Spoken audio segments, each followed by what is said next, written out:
Sir ನಮಸ್ತೆ. ನಮಸ್ಕಾರ sir. ಯಾವ ಊರು ತಮ್ಮದು?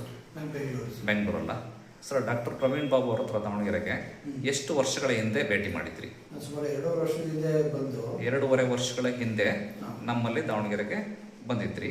ಏನು ತೊಂದರೆಗೆ ತೋರಿಸ್ಲಿಕ್ಕೆ? ಇಲ್ಲಿ ಕುತ್ತಿಗೆಲೆಲ್ಲ ತುಂಬಾ ನೋವಿತ್ತು, ಸ್ಟಿಫ್ನೆಸ್ ಇತ್ತು, ಮೂಗು ಈ ಕಡೆ ತಿರ್ಗ್ಸಕ್ ಆಗ್ತಿರಲಿಲ್ಲ, ತುಂಬಾ ನೋವಿತ್ತು. ಆಮೇಲೆ ಅಲ್ಲಿ ನೀವು ಸ್ಕ್ಯಾನಿಂಗ್ ಎಲ್ಲ ಮಾಡಿಸಿದ್ರಿ, MRI ಮಾಡಿಸಿದ್ರಿ ಅಲ್ವಾ? ಹೌದು.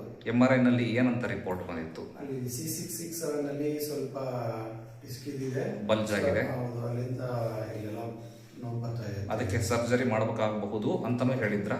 ಹೌದು. ಅವಾಗ ನೀವು ನಮ್ಮಲ್ಲಿ ಬಂದ್ರಿ, ನಮ್ಮಲ್ಲಿ ಟ್ರೀಟ್ಮೆಂಟ್ ತಗೊಂಡ್ರಿ, ಫುಲ್ ಆರಾಮಾಯ್ತಾ? ಹೌದು, ಏನು ತೊಂದರೆ ಇಲ್ಲ. ಅವತ್ತು ಬಂದಿದ್ದು ಮತ್ತೆ ಬಂದೇ ಇಲ್ಲ ನೀವು ನಮ್ಮಲ್ಲಿ? ಇಲ್ಲ, ಮತ್ತೆ ಬಂದಿಲ್ಲ. ಈಗ 2.5 ವರ್ಷ 3 ವರ್ಷಗಳ ನಂತರನೇ ನಮ್ಮ ಹತ್ರ ಭೇಟಿ ಮಾಡಕ್ಕೆ ಬಂದಿರೋಂಥದ್ದು. ನಿಜ ಹೇಳ್ತಿದ್ರಲ್ವಾ?